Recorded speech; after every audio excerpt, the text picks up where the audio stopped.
Imagine a city where every step is a journey through 3,000 years, where beneath your feet lies a second city, a city of the dead, vaster than everything you see above. But to understand Rome, you must go down. Deep beneath the eternal city lies a network of tunnels stretching hundreds of kilometers. The Roman catacombs are more than just an ancient cemetery. The first Christians began burying their dead here in the 2nd century AD, when their faith was forbidden. Today, these tunnels hold 6 million souls, more than the entire current population of Rome. But the catacombs are only the beginning. Come up to the surface, and you stand face to face with the greatest monument of antiquity, the Colosseum. This arena was the stage for the bloodiest spectacles in human history. 50,000 spectators gathered to watch gladiators fight to the death, wild beasts tear apart criminals, naval battles staged by flooding the arena with water. But how did the Romans build such a marvel without modern technology? The secret lies in Roman concrete. They mixed volcanic ash with lime, creating a material stronger than any modern concrete. The Pantheon, a temple to all the gods, built in 120 AD, remains to this day the largest unreinforced concrete dome on the planet. Its diameter, 43 meters. But the architects designed the floor with drainage channels, so the water vanishes as if by magic. This isn't just a building, it's an engineering marvel that modern architects still study today. Step out of the Pantheon, walk a few minutes through the narrow streets, and you'll hear the sound of water before you see its source. 26 meters high, nearly 50 wide, this is no mere fountain, it's a theatrical performance frozen in stone. At its center, Neptune, god of the ocean, astride a chariot drawn by seahorses. The money is collected every night and given to charity. But few know that the water feeding the fountain flows through an ancient aqueduct built 2,000 years ago. The Romans built 11 aqueducts that delivered over 1 million cubic meters of water daily into the city, more than modern Rome needs. Engineering, that seems impossible. Walk over to the Roman Forum, once the beating heart of an empire that ruled the world. Here, senators debated laws, emperors proclaimed victories, and crowds gathered to hear the fate of nations. But if you close your eyes, you can almost hear the echoes from 1,000 years ago. The triumphal arch of Septimius Severus, built in 203 AD, marks his victories in the east. Beside it, the Temple of Saturn, where Rome's treasury was kept. Generals returning from war passed along this road in golden chariots, surrounded by captives and plunder. Crowds roared, temples smoldered with incense. This was the empire's greatest spectacle. But the Forum keeps darker secrets as well. In 82 BC, the dictator Sulla ordered the execution of thousands of his enemies. Their heads were displayed in the Forum as a warning. This ground is soaked equally in blood and glory. The empire born here stretched from Britain to Egypt, from Spain to Mesopotamia, 5 million square kilometers. But to see how ordinary Romans lived, you have to leave the monuments behind and go underground again. This time not into the catacombs, but into the Domus Aurea, Nero's golden house. Walls covered in gold, ceilings inlaid with precious stones, rooms filled with statues looted from Greece. At its center, an artificial lake. Nero called it a modest villa. Only in the 15th century did Renaissance artists, exploring caves, grottos, beneath Rome's hills, discover painted chambers. They had no idea this was a palace. But Rome is only the beginning of the journey through Italy. The Leaning Tower of Pisa, the world's most famous architectural flaw. 58 meters of white marble, 6 tiers of galleries, columns, arches, all of it tilted at an angle that seems impossible. The tower stands. Construction began in 1173. Even before the 3rd story was finished, workers noticed the foundation was sinking. The ground beneath the tower turned out to be soft clay, too weak to support the weight of marble. The solution was radical. Remove 38 cubic meters of soil from beneath the north side of the foundation, the side that remained higher. The tower slowly settled back down, leveling out by 50 centimeters.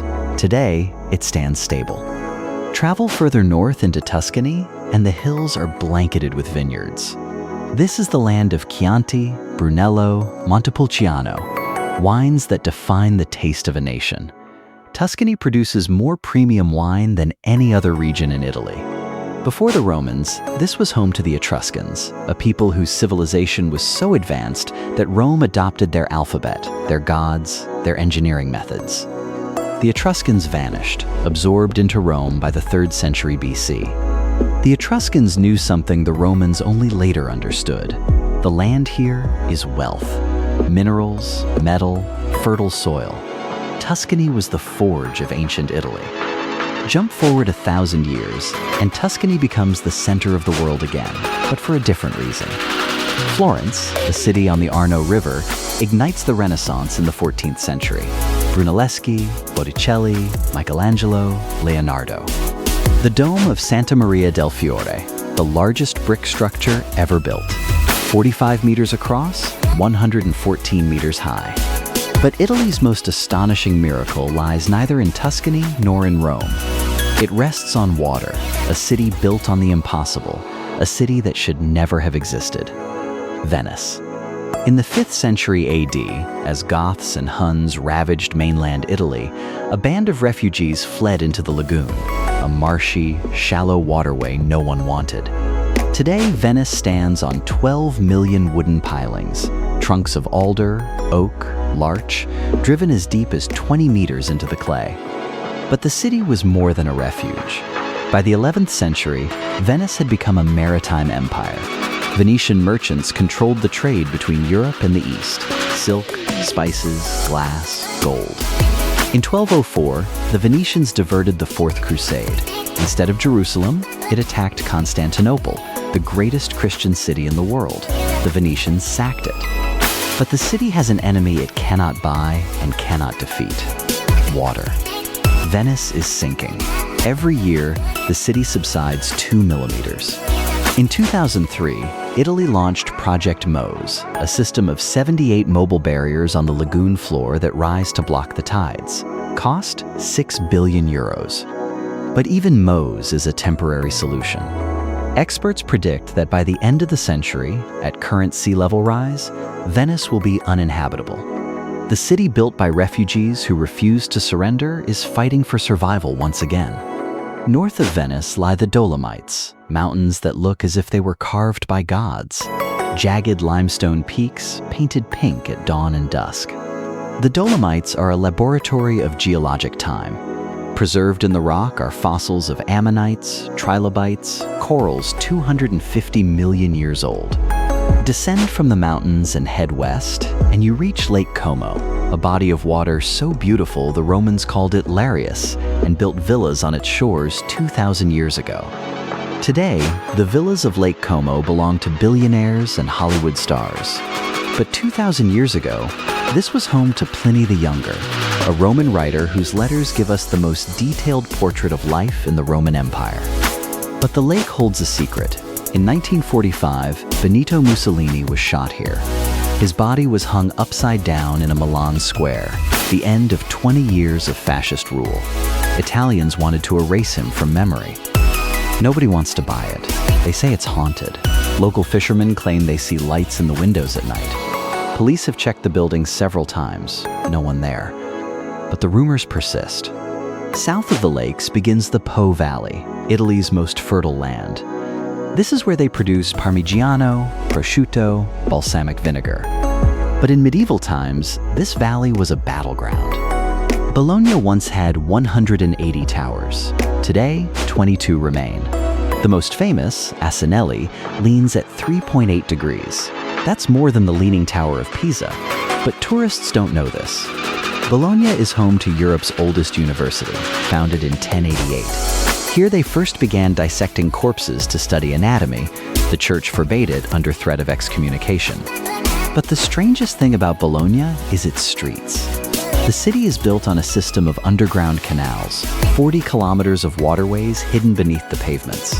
In medieval times, Bologna was Europe's largest silk producer.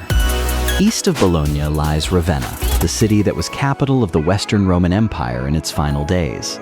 In 476, the empire fell. Theodora, one of history's most enigmatic women. She was born in a circus, worked as an actress and courtesan. Then she married an emperor and ruled Byzantium for 21 years. In Ravenna lies Dante Alighieri, author of the Divine Comedy. He died here in exile in 1321. Florence, his native city, banished him for his political views. They were only found in 1865, walled up in a monastery. Today, Dante's bones rest in Ravenna in a simple marble tomb. South of Ravenna lies San Marino, the world's oldest republic. It was founded in 301 AD by a stonemason named Marinus, who fled here to escape religious persecution. The republic covers 61 square kilometers, smaller than Heathrow Airport. Population, 33,000. Yet it has its own army, its own currency, its own postage stamps. But there's a theory that the real reason is economic. San Marino is a tax haven. There are virtually no taxes here. Companies register here to avoid paying the Italian treasury. The Italian government knows this, but does nothing. Why? Back to the coast. Rimini, the city where the Italian Riviera begins. 15 kilometers of beaches, thousands of umbrellas, millions of tourists every summer. But Rimini is also the birthplace of Federico Fellini, Italy's greatest film director. Fellini shot his films in Rome because Rimini had changed too much. The city he remembered had vanished. But the Fellini Museum in Rimini preserves his drawings, his costumes, his scripts. South of Rimini, the road leads into La Marche, a region foreigners rarely visit. Here lies Urbino, a fortress city where Raphael was born. Urbino was the capital of a duchy under Federico da Montefeltro, soldier, scholar, and patron of the arts. In Urbino hangs La Muta, a painting by Raphael showing a woman with her finger to her lips. Who is she? No one knows. Her face is calm, but her eyes are watchful. Art historians have debated her identity for 100 years. East of Urbino, the Adriatic coast. Here stands Ancona, central Italy's largest port. The city was founded by Greeks in 409 BC. The name means elbow.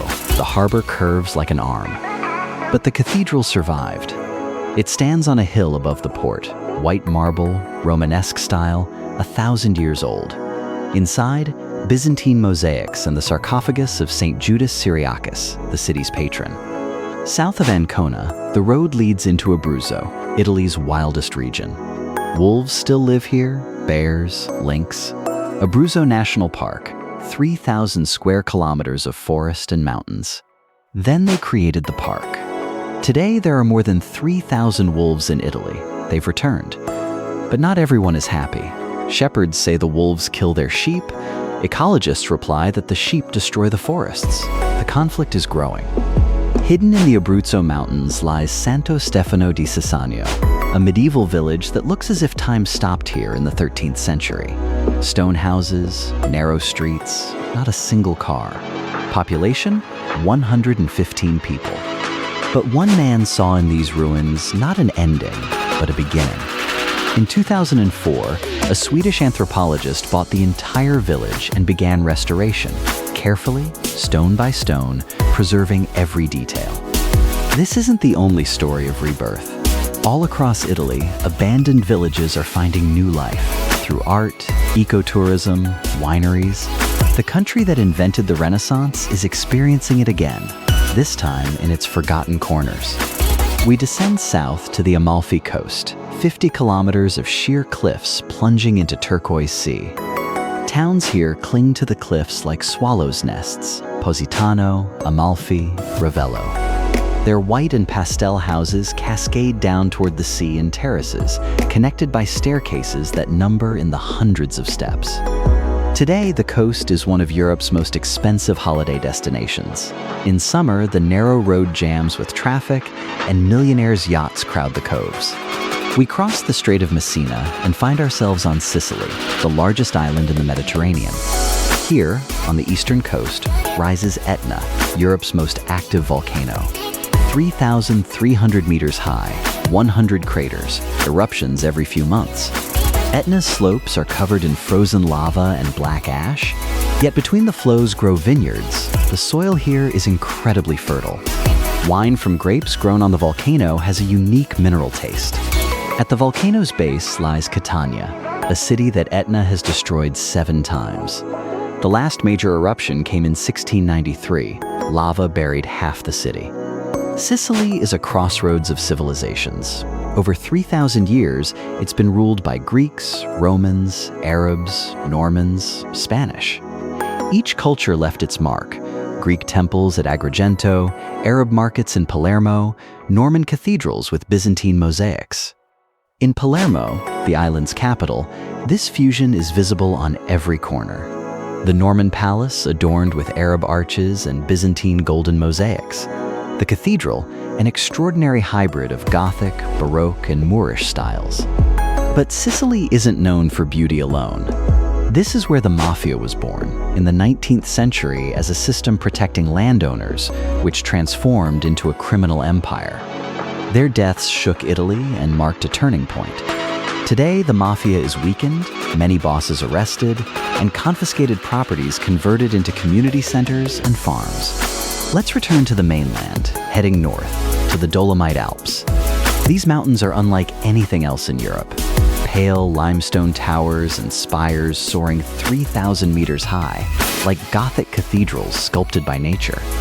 Here in the valleys lives the Laden minority, descendants of ancient Rhaeto-Romans, whose language predates Italian itself. In the villages they speak Laden, signs are bilingual, traditions preserved for centuries. The Dolomites are a climber's paradise. The first ascent of Marmolada, the highest peak, took place in 1864. But the climate is changing. The Dolomites glaciers are melting at an alarming rate. Over the last 30 years, they've lost 1/3 of their mass. Scientists predict many will vanish by century's end.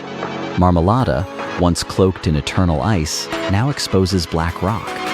Let's descend into the Po River Valley, Italy's longest river, flowing through the entire northern plain from the Alps to the Adriatic Sea. But the Po Valley faces a crisis. In summer, the river runs shallow. In 2022, water levels dropped to an all-time low. We'll end our journey where Italian history began, in Rome. Not at the Colosseum or the Pantheon, but underground in the Catacombs. The Catacombs of San Callisto, the largest in Rome, hold the remains of 500,000 people. 16 popes are buried here, along with dozens of martyrs.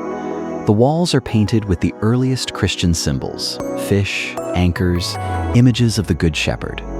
In the 4th century, when Christianity became the official religion, the catacombs became pilgrimage sites.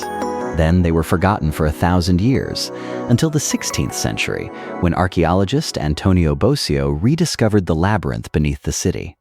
Italy is a country where each layer of history rests upon the one before. Beneath Roman forums lie Etruscan tombs. Beneath Baroque churches, pagan temples. Beneath modern streets, the catacombs of the first Christians. And yet, for all the weight of centuries, Italy remains alive. This is no museum under glass. It's a place where past and present are woven into everyday life. Italy taught the world to cherish beauty, not as a luxury, but as a necessity.